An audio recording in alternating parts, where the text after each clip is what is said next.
আলাইকুম। এটা হচ্ছে গুয়াতেমালা হাইব্রিড ঘাস। এখানে ছোট অবস্থায় আছে এখন।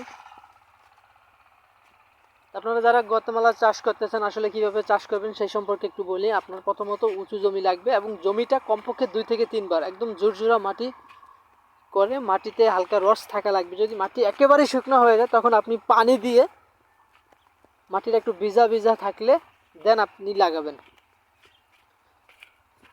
আর আমরা 2.5 থেকে 3 ফুট পর পর লাগাবেন। এটা কারণ সোপাটা অনেক বিশাল হয়ে থাকে। দেখুন আমাদের এখানে সিরিয়াল করে লাগানো হয়েছে। সিরিয়ালেই গ্যাপ ছিল প্রায় 4 ফুট এবং কাটিং থেকে কাটিংয়ের দূরত্ব প্রায় 3 ফুট। আমাদের সোপাগুলো দেখুন, এক একটা সোপা আস্তে আস্তে বড় হইতেছে।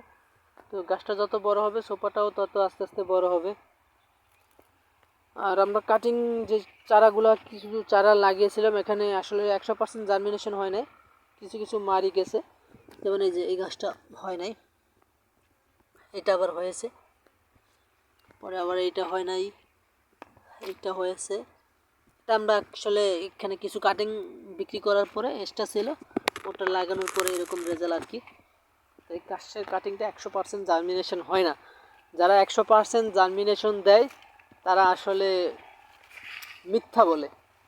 কারণ গুয়াতেমালা 100% জার্মিনেশন হয় না। যদি স্মার্ট নেপিয়ারে 100% জার্মিনেশন দেয় সেটা ঠিক আছে, 100% হয়, কিন্তু গুয়াতেমালা কাটিংয়ে 100% জার্মিনেশন হয় না।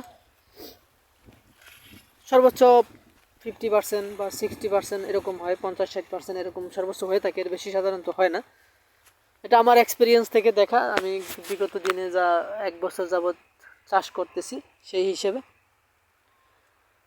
তো অল্প করে প্রথমে লাগাবেন, অত বড় রিস্ক না নিয়ে অল্প করে লাগানোর পরে আপনি আপনার সেই গাছ থেকে আবার বাড়াবেন। কম খরচে আপনি আসলে গাছটার বেশি করবেন, সেক্ষেত্রে আপনার সুবিধা হবে, আপনার খামারে খরচ কমবে। তো আমার ভিডিওটি ভালো লাগলে অবশ্যই আমার চ্যানেলটি সাবস্ক্রাইব করে পাশে থাকবেন এবং অন্যকে দেখার জন্য একটি শেয়ার করে দিবেন। সকলে ভালো থাকবেন। আল্লাহ হাফিজ।